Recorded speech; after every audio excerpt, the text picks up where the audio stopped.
Ya vimos la historia de la bandera mapuche Huenufoye. Hoy te traigo la Uñelfe, que esta bandera de aquí, que lleva el calfo Huenumapu, el azul del cielo y el mundo espiritual, y una estrella de 8 puntas que es el lucero del amanecer, es decir, el planeta Venus. El uso de la Uñelfe habría sido transmitida por generaciones por medio de los Huipife, los oradores. No obstante, la data histórica de esta bandera, que es mi favorita por cierto, es ambigua. Según algunas crónicas hispanas, a mediados del siglo XVI, las fuerzas mapuches al mando del Estraro la usaban como estandarte y habría sido usado incluso antes del Estraro, aunque igualmente contra las fuerzas del extremeño Pedro de Valdivia, o el cabeza de taza que le digo yo.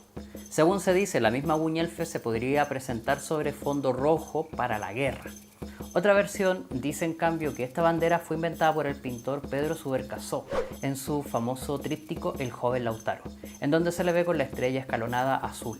Pero si bien es posible que esta fuera de las primeras veces que vemos representada una variante de esa bandera en una pintura, hay relatos escritos que hablan de la existencia del estandarte en épocas de la llamada Guerra de Arauco. Por ejemplo, en el canto 21 de la Araucana de 1569 de Alonso de Ercilla se menciona a los guerreros de Chalcahueno o Talcahuano llevando bandas azules, blancas y encarnadas. El pintor alemán Johann Moritz Rugendas, más conocido en Chile como el Mauricio Rugendas, en esta pintura presenta una bandera chilena que su estrella en el fondo azul se parece mucho a la mapuche. Lo que no es raro, fíjate, porque la iconografía mapuche y su relato épico fue muy usado como símbolos del naciente Estado chileno. ¿Y qué significa? Las y los antiguos mapuches solían pasar las noches mirando el cielo y estudiando los astros. A la Vía Láctea, que cruza el cielo, la llamaron Huenuleufu, o Río del Cielo. Cullapal le llamaban algunas a las Tres Marías o Pinenchoike, pisada el ñandú. Las Pléyades son llamadas Ñaupoñu o Montón de Papas, y estas brillan más cuando se acerca el Buñol Tripantu, el cambio de ciclo y la renovación de la Tierra.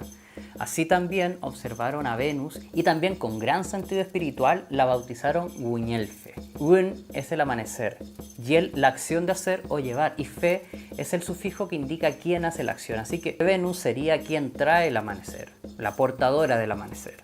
No es raro, conociendo la historia de opresión del Estado chileno sobre el pueblo mapuche, que tras la ocupación chilena del Gualmapu, tanto la Uñelfe como muchos otros símbolos ancestrales fueran perseguidos, eliminados, pero en la memoria se quedó y volvió a aparecer desde las comunidades. ¿Conocías esta bandera?